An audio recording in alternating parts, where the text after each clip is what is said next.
Muy bien, vamos a iniciar la clase de hoy. La clase pasada, acuérdense que estamos tratando de obtener la respuesta de un sistema de segundo orden subamortiguado.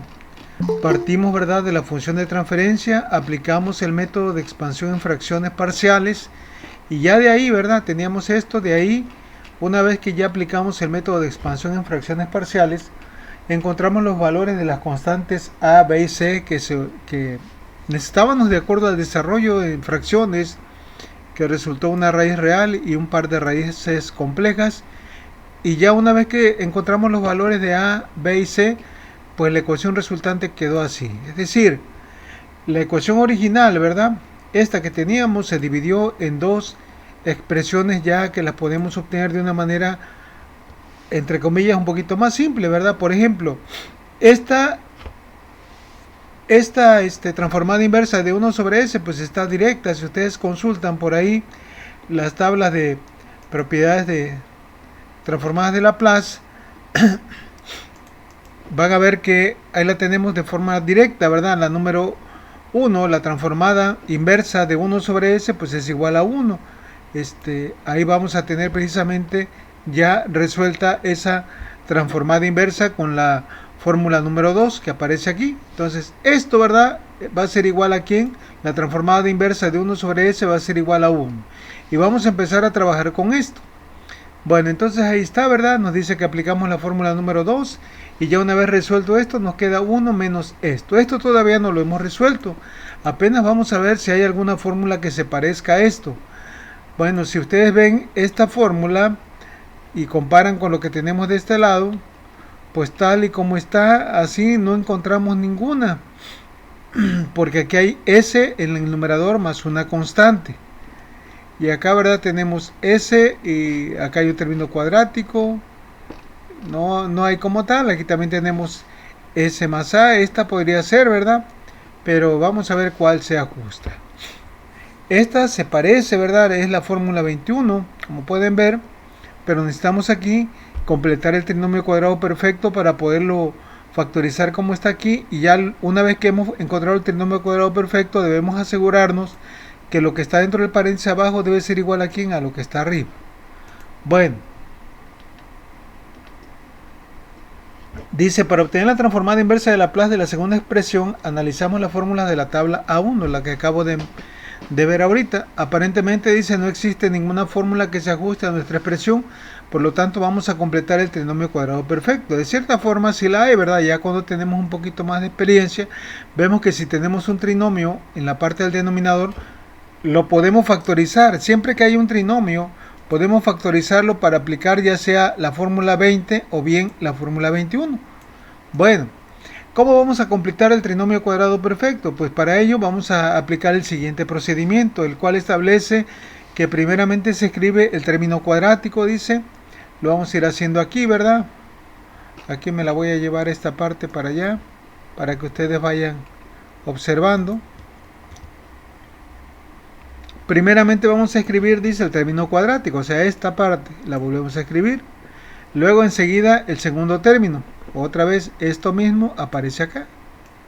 Pero ahora lo que vamos a hacer es sumarle el cuadrado de la mitad del segundo coeficiente. O sea, el segundo coeficiente es 2z omega n. Esto, ¿eh?, sin la s. Ahora, la mitad de esto, pues es cuestión de dividirlo entre 2. ¿Cuánto sería? Pues sería simplemente esto, ¿verdad? La mitad de esto, pues es esto, que es lo que estoy acá, lo de acuerdo al paso número 3. Y este término que le estoy sumando lo debo de elevar al cuadrado. Dice, enseguida se escribe el término independiente, el que no contiene s, el que inicialmente teníamos. Y finalmente dice, para que no se afecte, vamos a restarle la misma cantidad que le sumamos. Se de cuenta, si tenemos un trinomio y le sumamos 5 y le restamos 5, pues no se afecta. Es lo mismo que estamos haciendo aquí. Pero ¿qué conseguimos con esto? Bueno, lo que conseguimos ahorita es lo siguiente. Ya tenemos prácticamente el trinomio cuadrado perfecto. ¿Qué es un trinomio cuadrado perfecto? Pues es una expresión que se puede factorizar, ¿verdad? Pero hay que verificar que para que sea trinomio cuadrado perfecto debe de tener raíz cuadrada del primero, raíz cuadrada del tercero, y el segundo coeficiente debe ser igual a 2 veces el producto de la raíz del primero por la raíz del tercero, y es lo que se cumple, ¿verdad? La raíz del primer término es 1, la raíz de esto sería z omega n, el doble o 2 veces 1 por z omega n, pues sería esto. Quiere decir que esto de aquí a acá, de aquí hasta aquí, ¿verdad? Tenemos un trinomio cuadrado perfecto. Entonces, si tenemos un trinomio cuadrado perfecto, pues lo podemos factorizar. Únicamente, ¿verdad? La forma de factorizar un trinomio cuadrado perfecto es sacándole entre paréntesis la raíz del primero más la raíz del tercero, y todo eso se eleva al cuadrado. Bueno, aquí, ¿verdad? Lo que hice antes fue elevar al cuadrado este y elevar al cuadrado esto también, para luego sacar una diferencia. Y ahora sí, factorizamos el trinomio cuadrado perfecto. Entonces, para factorizar esta parte, que esto que es de aquí a acá, se le saca raíz al primer término, que sería s. La raíz de todo esto pues sería z omega n. Entonces, el signo que va a ir acá pues sería el producto de este signo por este otro. Más por más daría más, y todo eso lo elevamos al cuadrado. Esto que tengo aquí, ¿verdad? Es lo mismo que está acá. Pero aparte hay una diferencia que se obtiene, ¿verdad? Porque acuérdense que le restamos esta misma cantidad para que no se alterara la expresión. Ahora bien, podemos observar que aquí tenemos términos comunes. Omega n cuadrada es factor común, entonces si lo quito, si factorizo, acá me quedaría 1 y acá me quedaría menos z omega z cuadrada. Pero ahora sí, ¿verdad? Si comparamos, si observamos la tabla A1, donde están las transformadas de Laplace, vemos ahora sí que esta expresión, la 21, pues ahora sí se asemeja mucho a la expresión que tenemos. Pero aún todavía hay que hacer algo, porque para que pueda yo aplicar esta fórmula, la condición es que lo que está dentro del paréntesis debe ser igual a lo que está arriba en el numerador, y en este caso no se cumple, porque lo que está dentro del paréntesis es s más z omega n, y lo que está en el numerador es s más 2z omega n. Entonces, lo que vamos a hacer para aplicar la fórmula 21 es modificar el numerador, lo vamos a escribir de forma diferente. Aquí viene explicado lo que les acabo de mencionar. Bueno, este numerador que es s más 2z omega n, lo podemos escribir así: s más z omega n más z omega n, ya que z omega n más z omega n da 2z omega n. Pero ahora vamos a hacer lo siguiente: vamos a agarrar únicamente la parte que necesito, la parte que completa la fórmula, porque la fórmula dice que lo que está acá en entre paréntesis debe ser lo que hay en el numerador. ¿Y qué va a pasar con el otro término que está acá? Pues vamos a aplicar esta propiedad del álgebra, que si yo tengo dos cantidades que se están sumando, restando y se están dividiendo por una tercera cantidad, esto es igual a ¿quién? Al cociente de la primera cantidad más el cociente de la segunda. Entonces lo que vamos a hacer es dividir primeramente esto entre esto, y luego lo que sobre esto entre esto. Pero hay que ver que está afectado por este signo menos. Entonces, aplicando esta propiedad, nos quedaría lo siguiente.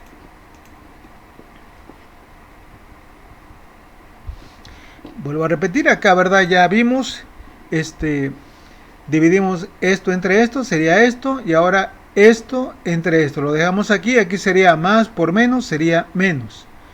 Y así nos quedan ya las expresiones. Ahora bien, como se puede observar, dice, de la expresión en cuestión, se obtuvieron, dice, dos ecuaciones. Sin embargo, esta expresión que tenemos aquí, ahora sí ya está lista, porque ya se parece, es semejante, ¿verdad?, a la expresión 21.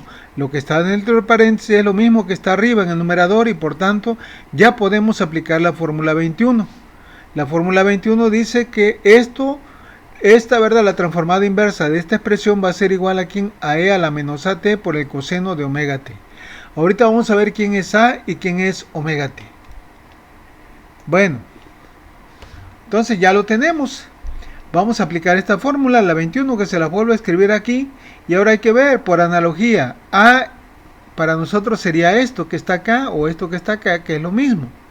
Y omega cuadrada, esto que está acá, pues sería todo esto de acá. Eso para nosotros sería omega cuadrada. Entonces vamos a aplicar la fórmula. Dice, a ver, antes de que continuemos, ¿verdad? Voy a hacerlo por acá. Acá está, acá ya está hecho. Miren, omega cuadrada va a ser igual a ¿quién? A todo esto. La raíz luego omega pues sería la raíz de esto y de esto, ¿eh? La raíz de esto pues sería omega n, y acá pues lo tenemos que poner como el producto de una raíz porque no tiene una raíz exacta. Entonces, ya una vez que nosotros identificamos cuáles son las constantes A y omega n, y omega, perdón, podemos aplicar la fórmula. Nos quedaría E a la menos A, pero A es igual, dijimos, a menos Z omega n, y esto tiene que estar multiplicado por T. Luego por el coseno de omega, ya vimos que omega es todo esto, y todavía eso se tiene que multiplicar por T. Y ahí tenemos finalmente ya, ¿verdad?, la transformada inversa del segundo término que nos salió al tratar de obtener la transformada inversa de la respuesta. Entonces, sustituyendo en la ecuación de C de T nos quedaría así: 1, que fue lo primero que transformamos con la fórmula 2, esto que acabamos de transformar con la fórmula 21, y ahora nos queda todavía transformar esta expresión. Ahora la tenemos así. ¿A quién se parece? ¿A qué expresión se parece? Fíjense bien que se parece mucho, ¿verdad? Cuando aquí lo que vamos a aplicar, ¿verdad? O lo que aplicamos fue la fórmula 21, perdón. Y ahorita vamos a aplicar la fórmula 20. ¿Cuál es la condición para aplicar la fórmula 21? Que arriba haya una S en el numerador, más esta parte que está dentro del paréntesis. Y la fórmula 20, ¿qué condición debe de cumplir? Que arriba en el numerador exista la raíz de esta parte, de omega cuadrada. Entonces, pues se parece, ¿verdad? Nada más que falta esto. Para aplicar la fórmula 20 debe de haber arriba esto. ¿Cómo le voy a hacer? Pues vamos a hacer lo siguiente. En primer lugar vamos a sacar esto, que es una constante, fuera de la transformada inversa, y ya nos quedaría así. Ahí dice que si analizamos las tablas, las fórmulas que aparecen en la tabla, vamos a encontrar que la que más se asemeja es la fórmula 20.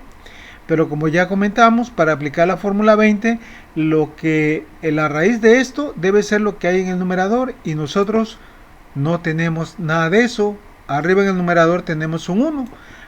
Pero pues esto lo podemos solucionar. Acuérdense que cuando trabajaron con esto, pudieron ver que se podía completar la parte faltante multiplicando y dividiendo por la misma cantidad, que es lo que vamos a hacer a continuación. Bueno, ya habíamos dicho hace un rato que para nosotros omega cuadrada pues sería todo esto, omega n cuadrada por la raíz de 1 menos z cuadrada. Ahora, omega, ¿cuál sería? Pues sería la raíz de todo esto, ¿verdad? Si a esto yo le saco raíz, ¿qué me queda? Si a eso le saco raíz,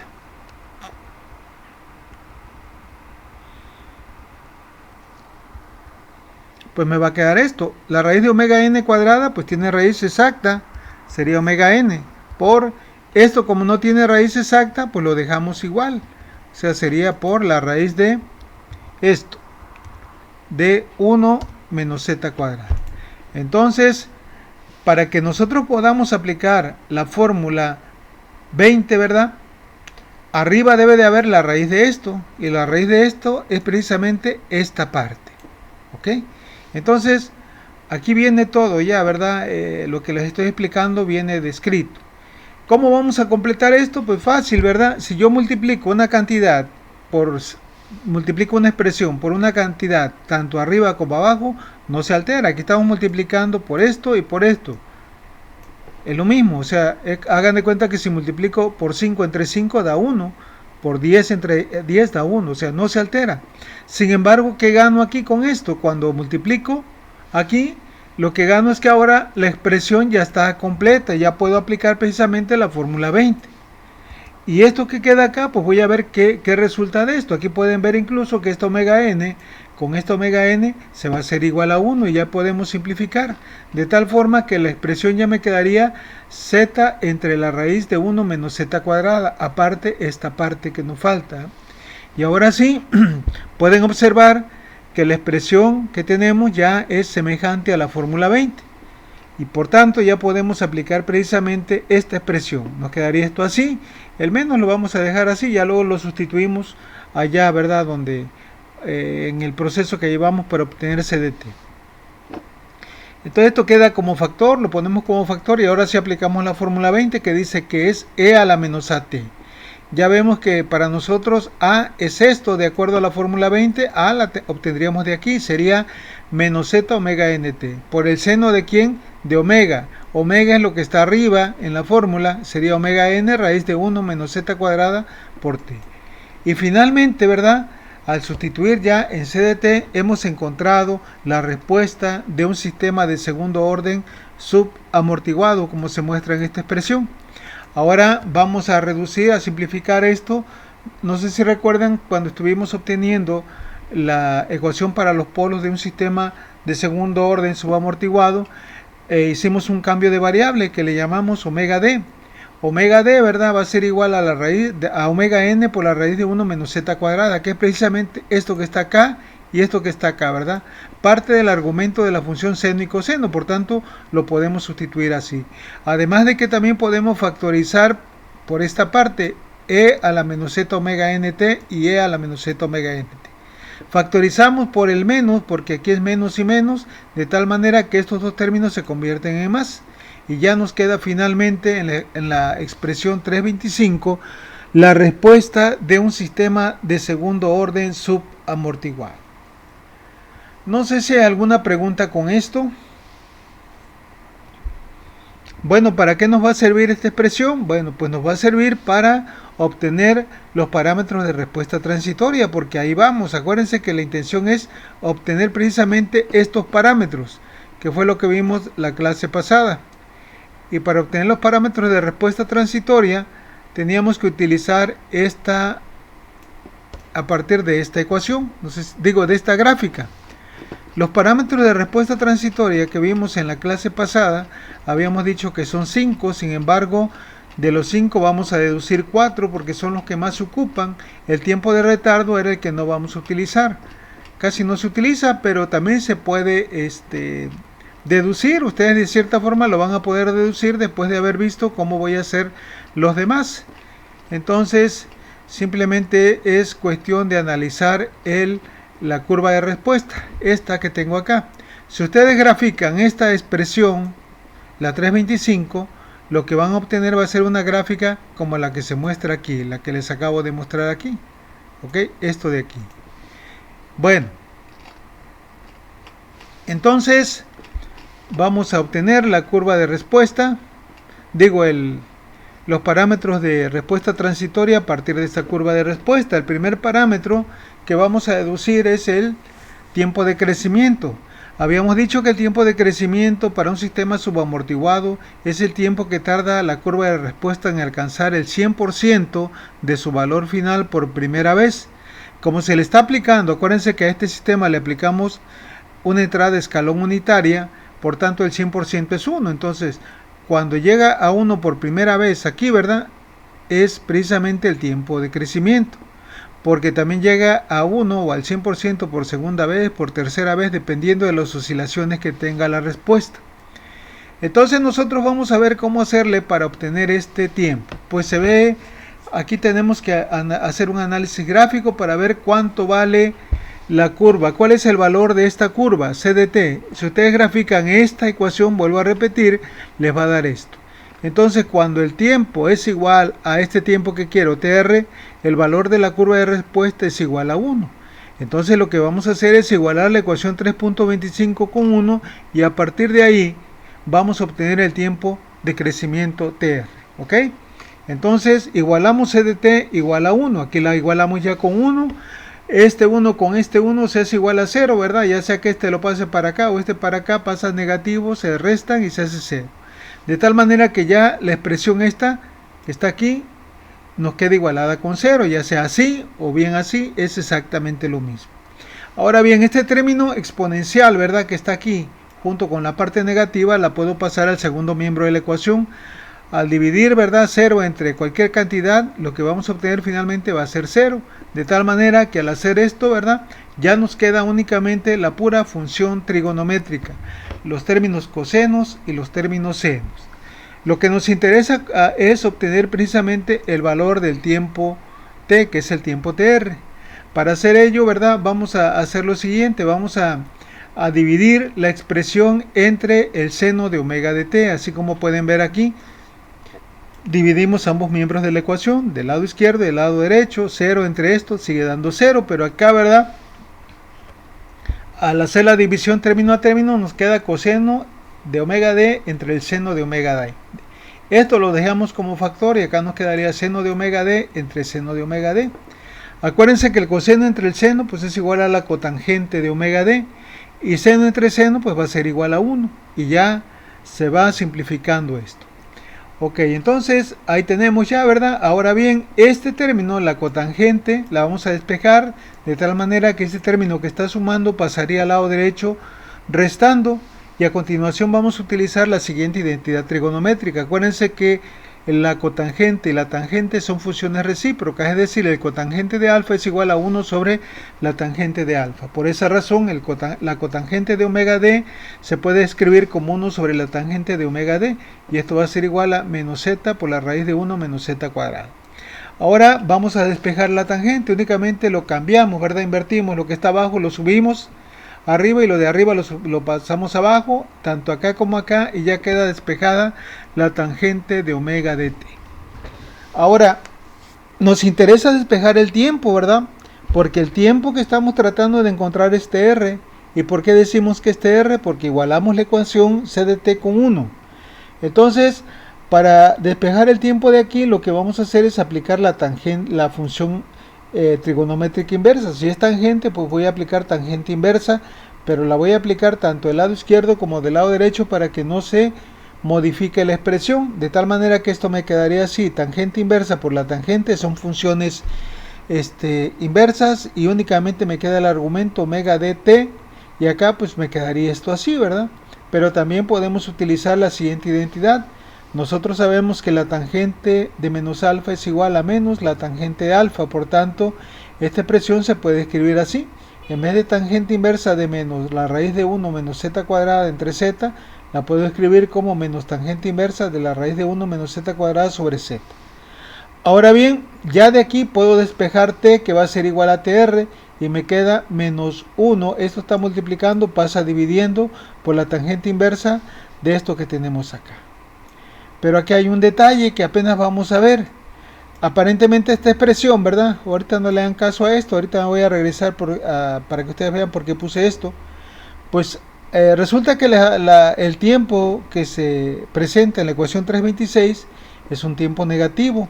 Y esto, ¿verdad? No puede ser, porque nosotros sabemos que tiempos negativos no existen. Siempre los tiempos van a ser positivos. Hasta ahorita no podemos nosotros entender esto de un tiempo negativo. Permítame tantito. Bueno. Bien, hijo, estoy en clase. ¿Qué pasó? Estamos bien, hijo. Ahorita estoy dando clases de 2 a 4. ¿Tú qué onda? Ah, ok. ¿Vas a estar ahí un rato? Ah, bueno, pues entonces al ratito si quieres ya hablamos. Después de las 4. Eh, Quiero que me definas la hora de regreso, hijo, nada más para ir a comprar hoy tu boleto. Vale, ahí me avisas al ratito. Sale, cuídate mucho, hijo. Te quiero mucho. Órale.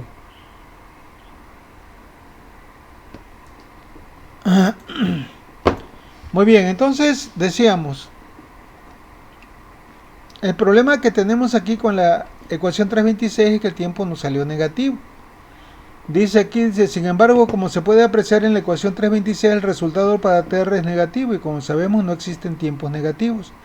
Además observamos que el numerador de la ecuación 326 aparece el valor de un ángulo y como vamos a analizar más adelante, este ángulo no corresponde al argumento de los polos complejos conjugados de lazo cerrado del sistema de segundo orden, los cuales se obtuvieron en la ecuación 320 y por conveniencia se escriben aquí. Fíjense, para que ustedes vean que esto que aparece aquí en el numerador es un ángulo, pero ese ángulo ¿de dónde viene? ¿O de dónde sale? ¿O de dónde procede?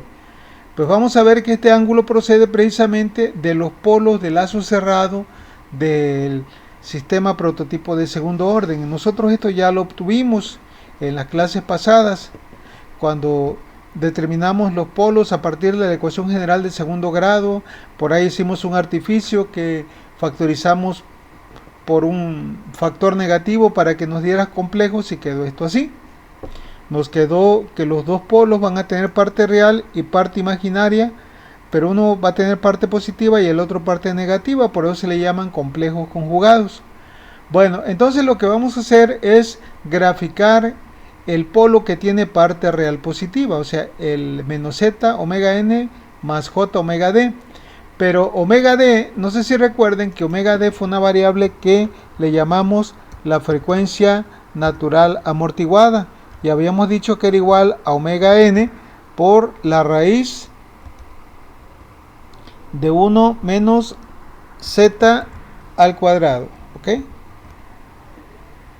Entonces, por esa razón, aquí el polo con parte imaginaria, que es z menos z omega n más j omega d, ya el omega d lo sustituí por el valor que tiene.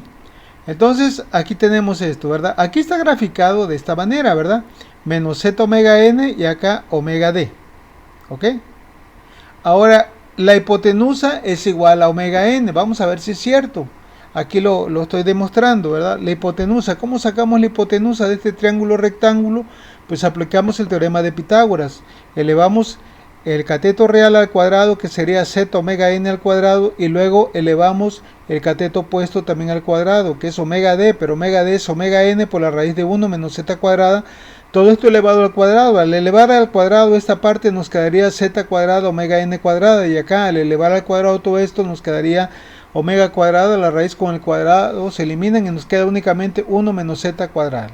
Vamos a desarrollar la expresión esta, el producto, ¿verdad? Quedaría omega n cuadrada por 1 omega n cuadrada. Aquí me quedaría menos z cuadrada omega n cuadrada. Entonces este término, estos términos positivos con estos términos negativos se hacen igual a 0. ¿Y qué me va a quedar? Solamente la raíz de omega n cuadrada.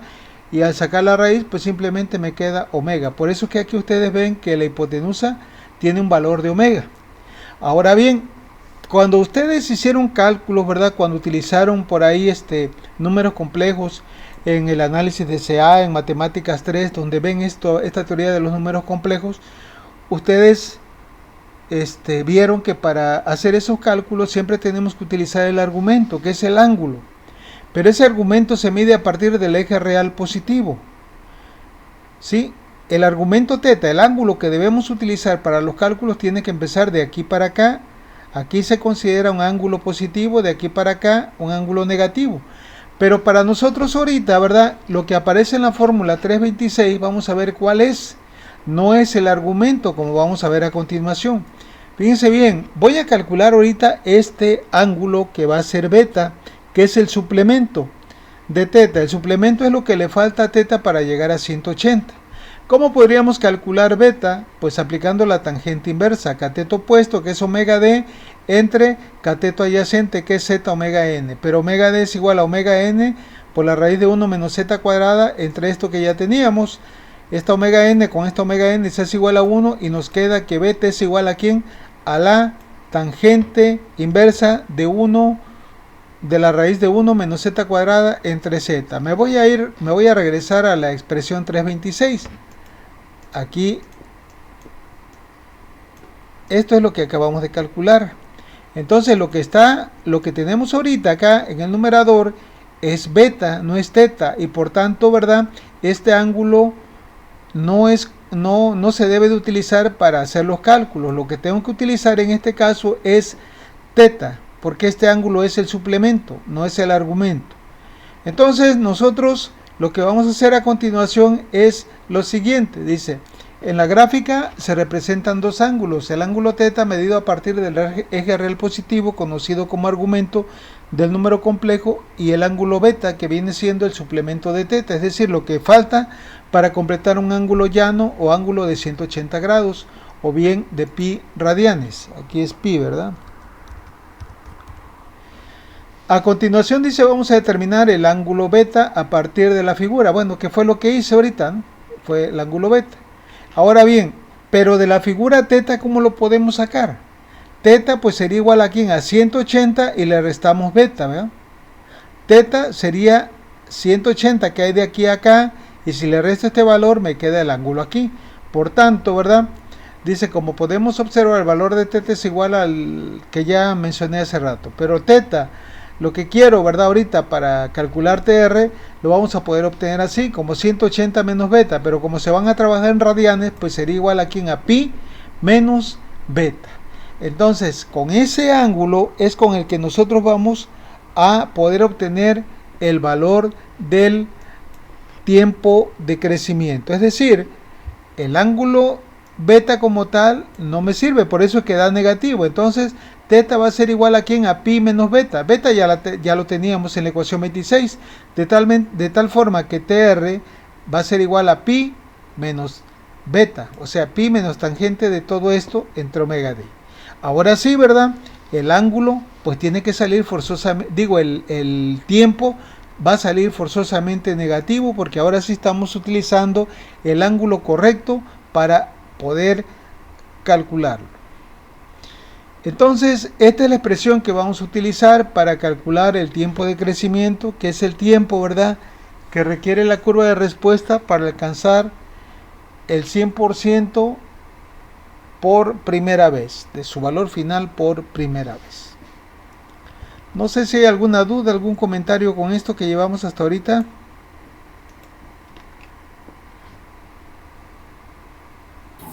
No, profe. De momento no, Brian. Bueno, vamos a calcular ahora el otro tiempo, el tiempo de pico. El tiempo de pico es el tiempo que requiere la curva de respuesta para alcanzar el valor máximo de la curva de respuesta.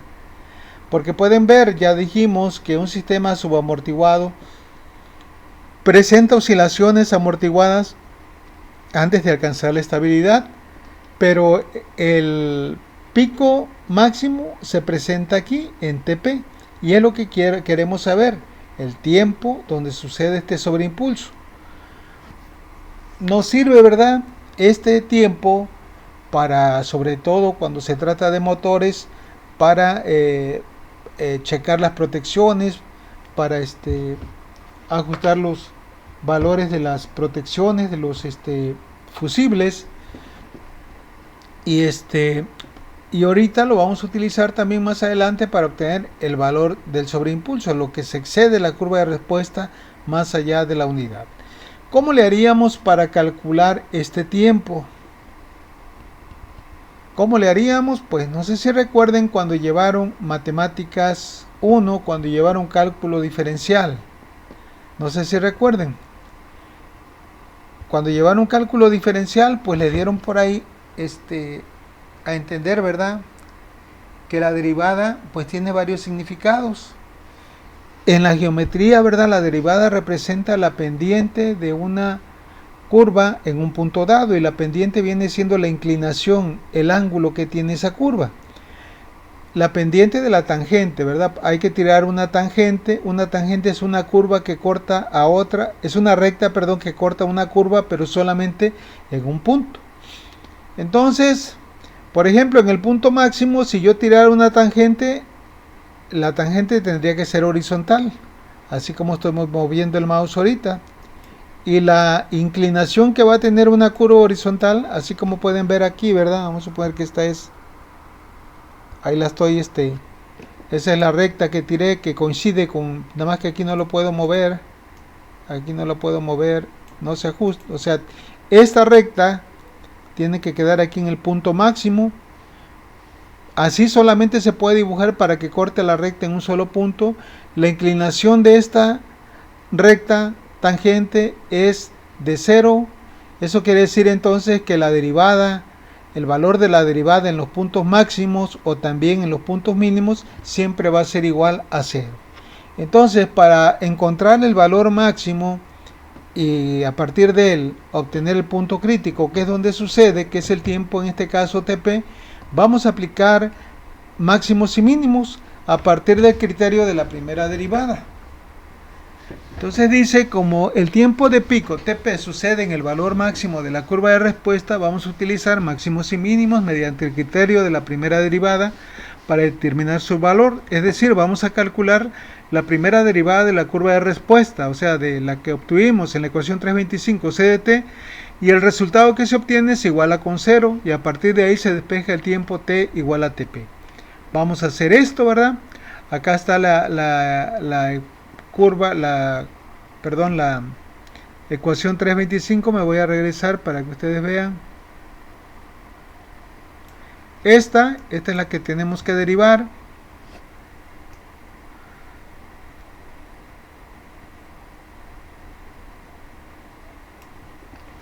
Aquí la tenemos, aquí se las voy a poner.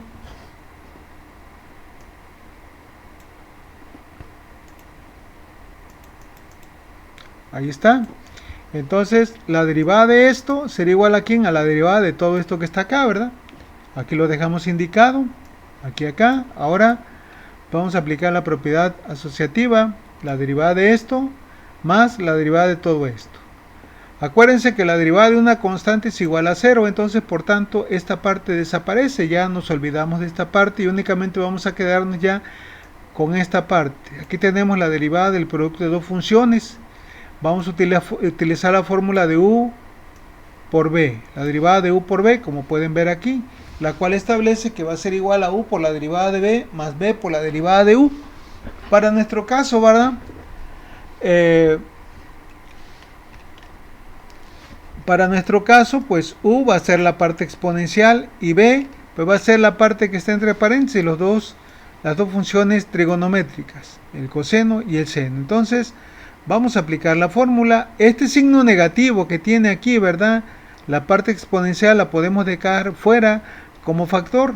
Y para no hacernos bolas, y ya únicamente nos dedicamos a obtener la derivada de estas dos funciones ya positivas. Y vamos a aplicar la fórmula como se mencionó hace un momento. Entonces dice, la derivada de u por b va a ser igual a u, que dijimos que era esta, por la derivada de ¿quién? De b, que sería esta otra. Acá está indicada. Más b, que sería esto de aquí, ¿verdad? Esto de aquí que puse aquí, por la derivada de u, que sería la derivada de la parte exponencial.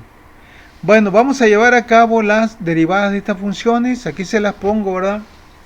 La derivada del coseno de u, que es lo que tenemos que hacer por primera vez, ¿verdad? En primera instancia, dice que es igual a menos seno de u por la derivada de u con respecto a x. Ya sabemos, ¿verdad?, que nuestra variable independiente es t. Ahora, la derivada del seno de u es igual a coseno de u por la derivada de u en dx. Y luego otra fórmula que vamos a utilizar es la derivada de e a la u. Dice que es igual a e a la u por la derivada de u en dx. Es decir, vamos a aplicar la regla de la cadena. Vamos a aplicar entonces las fórmulas que dicen por ahí. Dice, tenemos esto, ¿verdad? Ponemos u, que es esto, ¿verdad? Esta parte no la modificamos y ahora empezamos a derivar esta otra parte. La derivada del coseno de omega de t, pues aplicamos esta fórmula, sería menos seno de omega de t y todavía por la derivada de u, que sería omega de t. ¿Sale? Luego más esto que está como factor, lo dejamos así, ¿verdad? Y luego aplicamos la derivada del seno de omega de t. De acuerdo a la fórmula, ¿cómo quedaría? Coseno de omega de t todavía por la derivada de omega de t. Luego más b, que es la parte trigonométrica, y ahora aplicamos la fórmula de la función exponencial, que dice la derivada de e a la u va a ser igual a e a la u, sería la derivada de e a la menos n a la menos z omega nt, pues va a ser lo mismo, se repite esta parte y únicamente luego derivamos la parte del exponente que es menos z omega nt con respecto a t. Y ahí tenemos ya prácticamente, ¿verdad?, hecha la derivada, aunque falte esta parte, pero pues esto está papita, ¿verdad? Aquí vamos a continuar la derivada de omega d entre omega dt con respecto a dt, la derivada de t con respecto a dt es igual a 1 y me queda simplemente omega d. Acá también me queda simplemente omega d. Y acá, ¿verdad?, lo que falta, la derivada de z omega n por t por la diferencial de t, pues también la derivada de t con respecto a t es 1 y me queda menos z omega nt. Y ahí tenemos esto, ¿verdad? Ahora vamos a reacomodar los términos, estos coeficientes que aparecen aquí, hay que ponerlos acá al inicio, ¿verdad? Acuérdense que esto sigue quedando como factor, entonces acá pongo esto acá primero, menos omega d, seno de omega dt. Acá me queda omega d por z, me queda z omega d sobre la raíz de 1 menos z cuadrada por el coseno de omega de t. Acá, ¿qué me queda? Esto de acá, ¿verdad? La parte exponencial junto con este factor, lo voy a poner acá, sería menos por más, daría menos z omega n por e a la menos z omega nt por todo lo demás. Hasta ahí vamos. Bueno, aquí vamos a aprovechar a sustituir el valor de omega d para ir simplificando esto. Acuérdense que omega d es igual al valor de, es igual a omega n por la raíz de 1 menos z cuadrada. Entonces, si la sustituyo aquí en esta parte, ¿qué me queda? Me queda esto aquí. ¿Qué ganamos con esto? Que esta raíz de 1 menos z cuadrada con raíz de 1 menos z cuadrada se hace igual a 1. Entonces, ¿qué me queda? Que ya este coseno únicamente va a quedar multiplicado por z omega n. Ahora vamos a hacer lo siguiente. Aquí pueden ver que la parte exponencial menos z omega n y esta parte exponencial también están como factor, por tanto las podemos factorizar, sacar fuera del corchete. Como la sacamos así como positiva, pues así la dejamos, no hay cambio. Aquí sigue siendo menos omega d, seno de omega dt, más z omega n, coseno de omega dt. Y ahora sí, ¿verdad? Vamos a ver, nos queda nada más esta parte negativa por esto de acá, ¿sí? Bueno, entonces falta multiplicar todavía esto. Vamos a eliminar estos paréntesis. Esto implica multiplicar esto por todo lo demás. Nos quedaría menos z omega n por el coseno de omega dt. Y aquí me quedaría más por menos menos. Z por z, z cuadrada, omega n entre la raíz de 1 menos z cuadrada por el seno de omega dt. Pero aquí vemos que hay términos semejantes, ¿verdad? Que tienen la misma magnitud, pero sentido contrario, por tanto se hacen igual a cero, se eliminan estos dos términos, los cosenos, ¿verdad? Se eliminan. Y únicamente nos quedamos ya con los términos senos, el de omega dt y menos, a ver aquí es, sí, menos acá, menos z omega cuadrada, omega n sobre la raíz de 1 menos z cuadrada. Y ahora, ¿qué vamos a hacer? A ver, aquí falta un signo menos. Lo que podemos hacer ya, acuérdense que como estamos calculando o aplicando máximos y mínimos a partir del criterio de la primera derivada, habíamos dicho que una vez que ya teníamos la derivada teníamos que igualarla con 0. Si la igualamos con 0, fíjense bien, este término, al pasarlo para acá, se va a hacer 0, se va a eliminar la parte exponencial y esto me quedaría así. ¿Ok? Ahora bien, ¿qué podemos hacer? Factorizar el seno de omega t. Incluso aquí podríamos multiplicar por menos 1 y todo se convierte en positivo, pero pues no tiene caso por lo que vamos a hacer más adelante.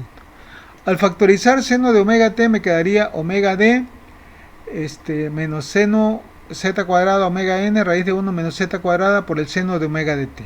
Este término que está multiplicando al seno lo podemos pasar al otro lado y se va a eliminar, porque quedaría seno entre esto da 0. Finalmente nos queda ya en la ecuación 330 el seno de omega dt igual a 0. Ahora nosotros queremos despejar el tiempo de aquí. Para despejar el tiempo tenemos que aplicar la función seno inverso, tanto del lado izquierdo como del lado derecho. De tal manera que esto nos quedaría así, seno inverso del seno de omega t por el seno inverso de 0. Es decir, el seno inverso con el seno son funciones inversas y me queda únicamente omega d tp igual al seno inverso de 0.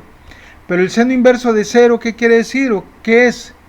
Pues queremos encontrar cuál es el valor del ángulo, porque acuérdense que cuando ustedes aplican una función inversa lo que van a obtener es un ángulo a partir del valor del seno. Entonces por eso dice aquí, lo que quiere decir, dice cuál es el valor del ángulo cuando el seno es igual a 0. Entonces, no sé si recuerden cuando ustedes vieron por ahí en trigonometría, ¿verdad? Las funciones trigonométricas que se obtienen a partir del círculo trigonométrico. Observen aquí, miren. Aquí tengo el círculo trigonométrico. Yo aquí tengo un ángulo alfa que se mide de aquí a acá, ¿ok? Pero antes de esto,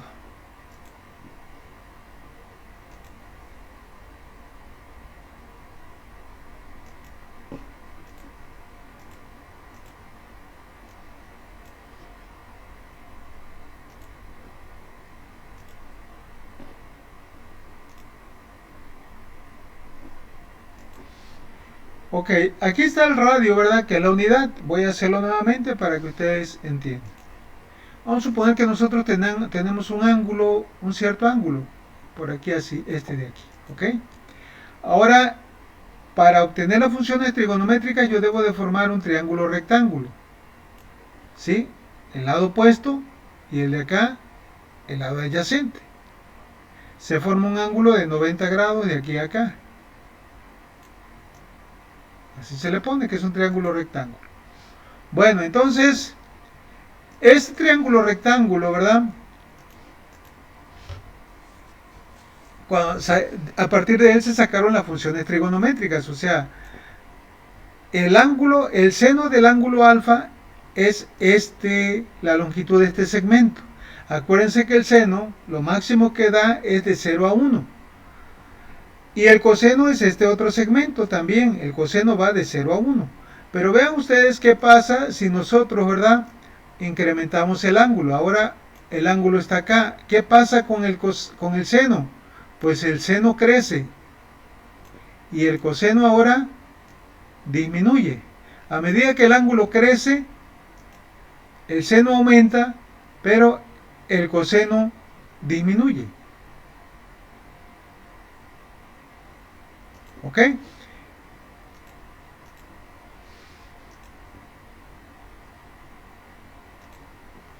Si sigo aumentando el ángulo, vamos a suponer que el ángulo vale aquí, el ángulo vale 90, pues el seno es todo esto, es igual al radio, y como el radio vale 1, el seno es igual a 1, y el coseno se hizo 0. Pero la cosa cambia cuando el ángulo cambia aquí. Vamos a suponer que nosotros tenemos un ángulo muy pequeño de unos 5 grados. ¿Qué pasa con el seno? El seno se hace muy pequeño. Acá está el seno. Calculen por ahí seno de 5 grados. ¿Cuánto le va a dar? Un valor muy pequeño. Y cuando el ángulo vale 0, ¿cuánto valdrá el seno? Pues el seno no va a existir. El seno se hace 0. Aquí. ¿Sí? Cuando el ángulo vale 0. Otra situación que se presenta, ¿verdad?, es alguna situación semejante cuando el ángulo es de 180 o pi, también el seno vale 0. O también cuando el ángulo da una vuelta completa que es 360 o 2 pi. Por esa razón aparece aquí en la fórmula lo siguiente: el seno inverso de 0, o sea, cuando el seno vale 0, el ángulo, eso sucede cuando el ángulo es 0, pi, 2pi, 3pi, npi. ¿Ok? Ahora, nosotros, ¿con qué vamos a igualar la expresión esta? Porque queremos encontrar el valor de omega de tp, el tiempo de pico. Pues no lo podemos igualar con 0, porque entonces se haría 0. Lo tenemos que igualar precisamente con pi, porque es cuando sucede el primer sobreimpulso. Me voy a regresar acá a esta parte para que ustedes vean.